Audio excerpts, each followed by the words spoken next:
There is a handful of men in this country who are agonizingly aware of a serious problem: how to stay well and fit in a time when our civilization is on the verge of being swamped by a tidal wave of unprecedented luxury and ease.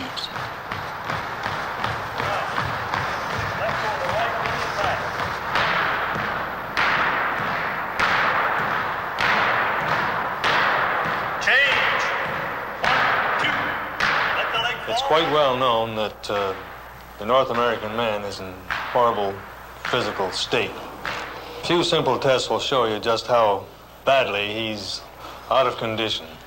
It's really shocking when you see some of the results taken from these tests. You know, a lot of people think, well, I don't really have to be in shape because, well, I don't play games, I'm no athlete. Well, that's just where the big mistake is made.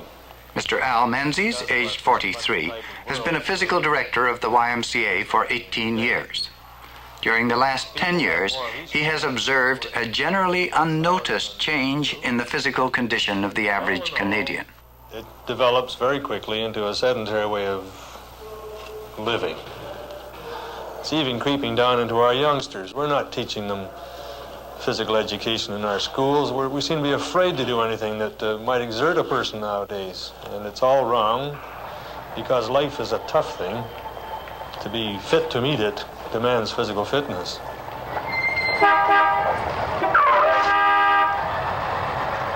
It would be more accurate to say life used to be a tough thing. 50 years ago, most Canadians pumped water, chopped firewood, carried coal simply in order to eat. Today, all the food we can get down appears before us at a word.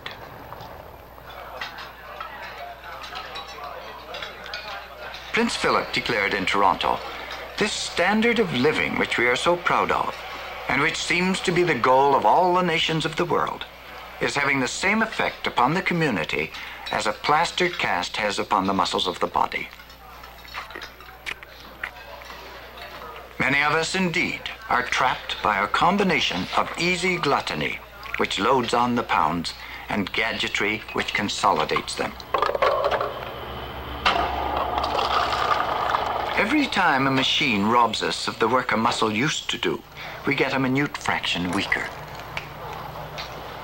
In 400 BC, Hippocrates, the father of medicine, stated, "That which is used develops. That which is not used wastes away."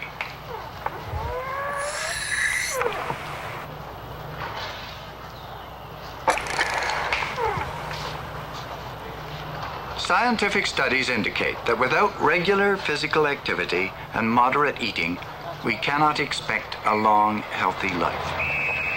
Many people, of course, watch their diet and take part in active sports or regular exercise. But some feel that more heroic measures are needed. This is a report on less ordinary ways of tackling the problem: how to keep in shape. Watch those holds. Keep those elbows in there, Ernie. Push a little more of that arm. That's the idea. Okay. Kick and get out of it, Ernie. Kick and get out of it. Don't stay there. The whole idea is getting away from those holds. As soon as you're in danger, turn and get away. That's it. Yes, sir. Tell me about the art of wrestling. Well, the art of wrestling, as you know, is one of the oldest sports in the world. Bob McNabb coaches wrestling at the Y in Montreal. In India, He has had a varied career, including movie stand-in for George Formby. also in the Near East. In his time, he has won provincial, Dominion, and British Empire wrestling championships. To me, I think it's one of the finest sports in the world for building a man up. For the simple reason that every muscle in your body works together at the same time.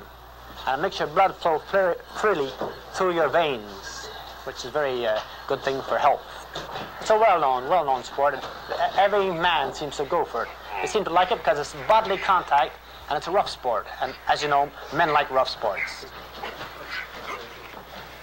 This school of thought holds that the best way for a man to keep in good physical condition is to match his muscles against a powerful opposing force.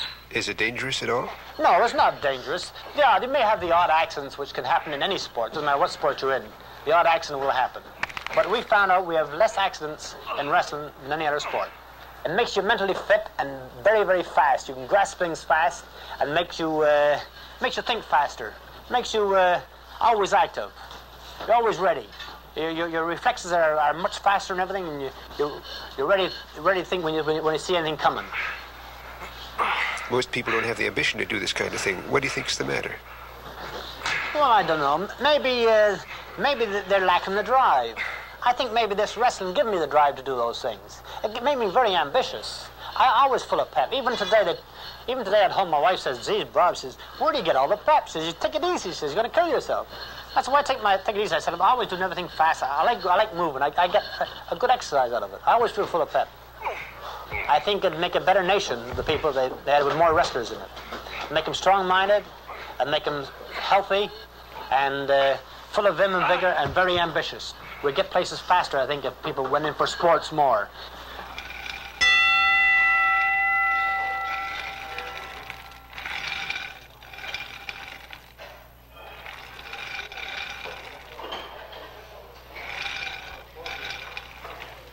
To combat the harmful effects of the easy life, man need not oppose man.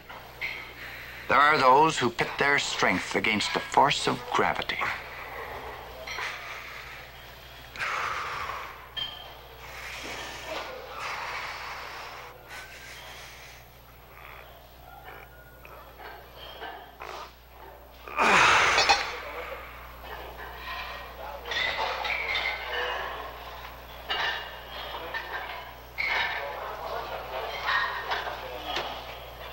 I think that the majority of the people today are suffering from nerves, high tension, brought on by our fast way of living and our insecurity.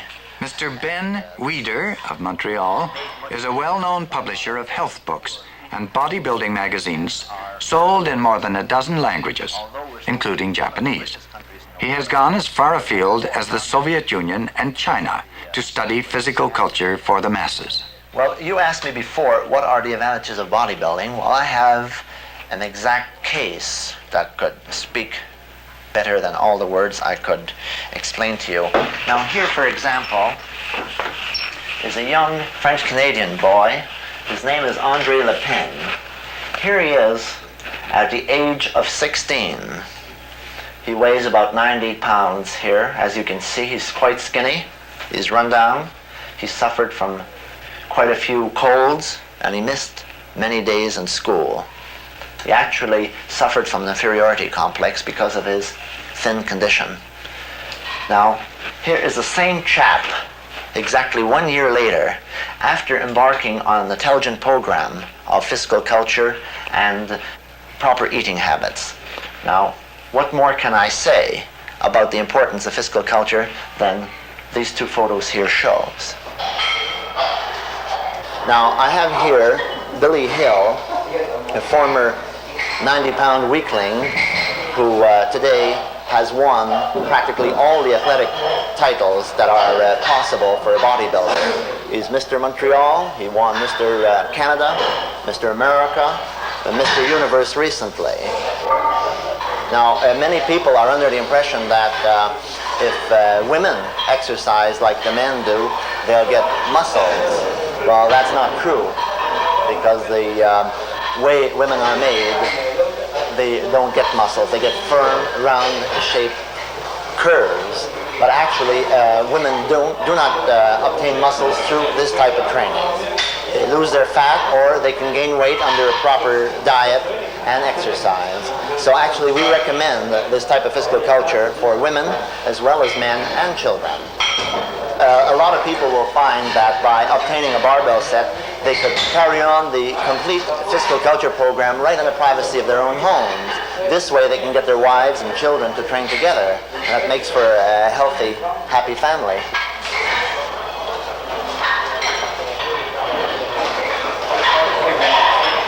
This is one of thousands of physical culture studios that are springing up here in Canada over the last couple of years. Each of the studios have several hundred members. These are what we call private physical culture clubs. Now there are hundreds, actually thousands more, which belong to different YMCAs and different athletic groups, universities, schools of all sorts. Training in accordance to your own strength. That's the key to our system of training. There's no easy way, there's no simple way. They have to undergo a moderate, intelligent physical culture program, as these boys are doing here at Billy Hill's gym in Montreal.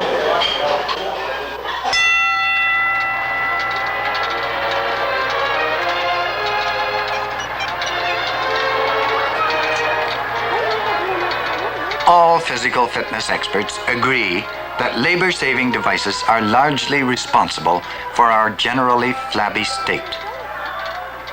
Some of them believe that we must turn the tables. We must fight machine with machine if we are to regain the shape that we believe to be ideal.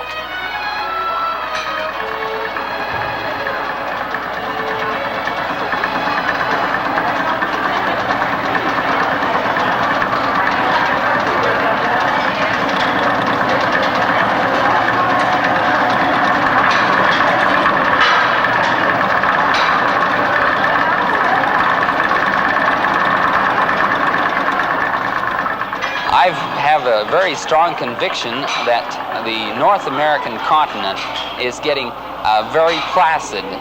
The people are getting very slothful in their way of life and activity, and I see quite a comparison between the fall of the Roman Empire, or the start of the fall of the Roman Empire, and our society as it is today.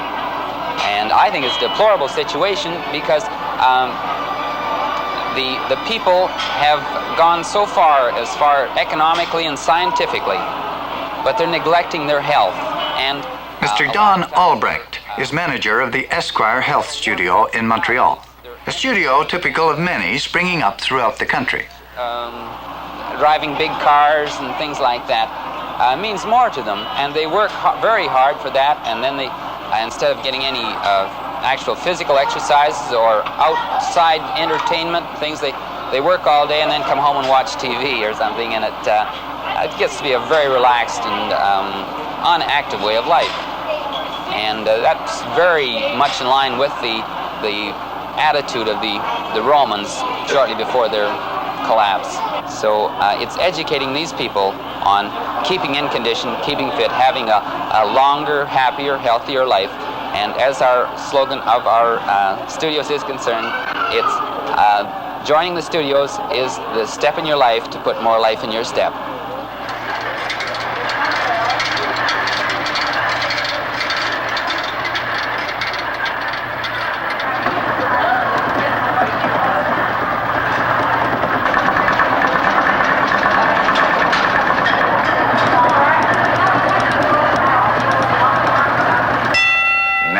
Working at a faster pace.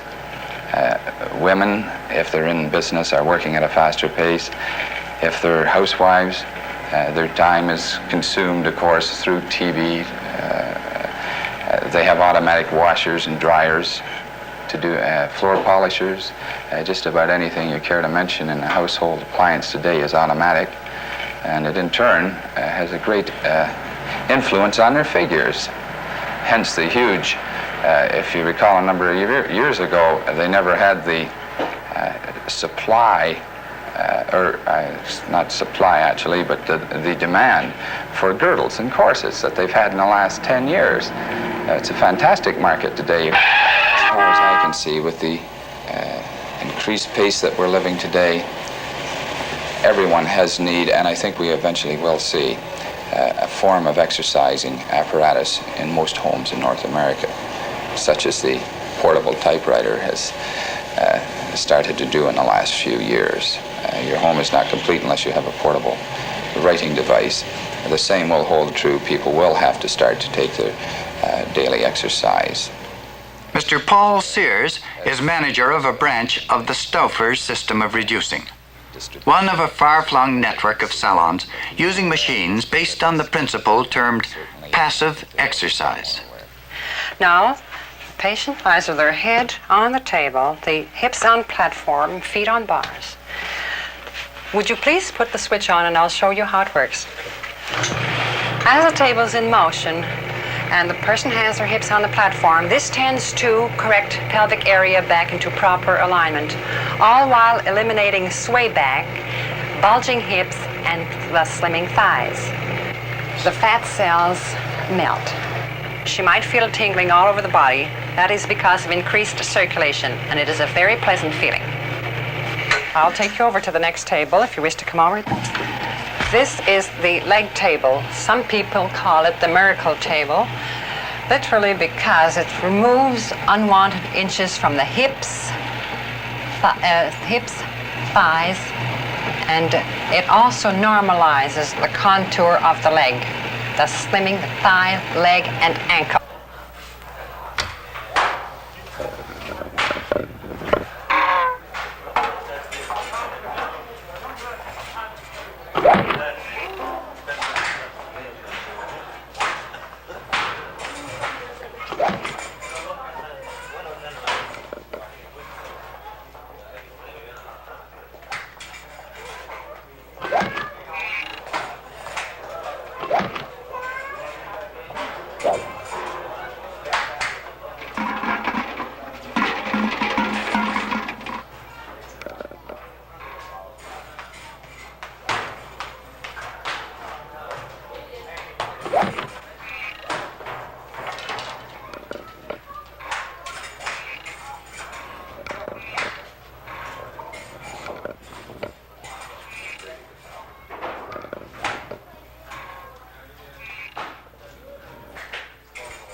Finally, there are those who believe that neither mechanical nor physical means alone get to the root of the problem.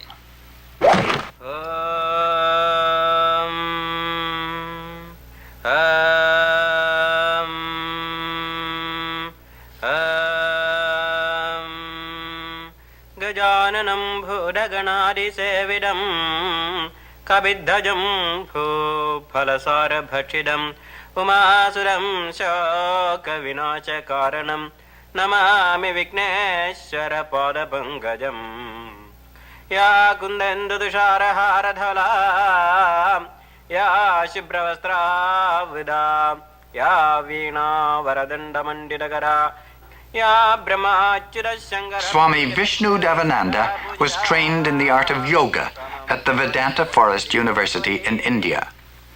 He is a missionary who conducts classes in yoga nightly in downtown Montreal. Headstand position, hands in triangle position, slow motion, raise the knees, hands firm, triangle position. The yoga philosophy holds that a disciplined body is only a means to an end, the end being an elevated state of mind.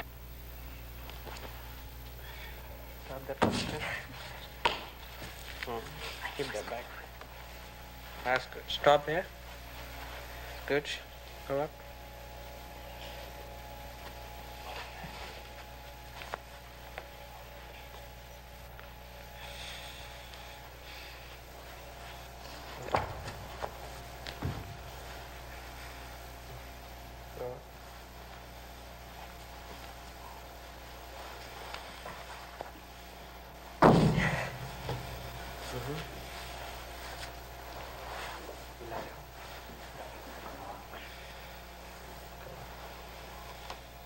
Now slowly come down.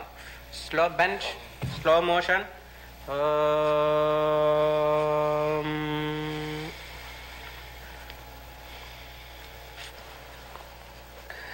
First of all, what is the purpose of exercise? To be healthy? But how? Who's the interviewer? I guess just to use the body properly. No, the main purpose of exercise is to increase circulation and to get more oxygen supply. When you do exercise, what happens? The more muscles become active, and then it gives more stimulation to the heart, and the lungs becomes more deep, and the breathing will become very deep. So you get more oxygen and circulation is increased. So our theory is you should not give too much hard exercise to the muscles so that the heart will not be affected too much. So they found out a simple method, slow movement of the joints, which brings more circulation. When you do 100 times, 200 times, your muscles contract and relax, there will be fatigue in the muscle fibers. But here you may do 3 hours or 10 hours yogi exercises, never feel any fatigue or tiresome. You come with full of energy, you can do more work and more concentration. There is a natural tendency for the ligaments to get shortened as we grow old. So at the age of 20, one can hardly touch the toe. When you reach 30, you can never even touch it. And 40, 50, the body is like a statue. So here the yogi's method is to keep the body, by keeping the body elastic and supple, especially the spinal column, you can maintain our youth and long life.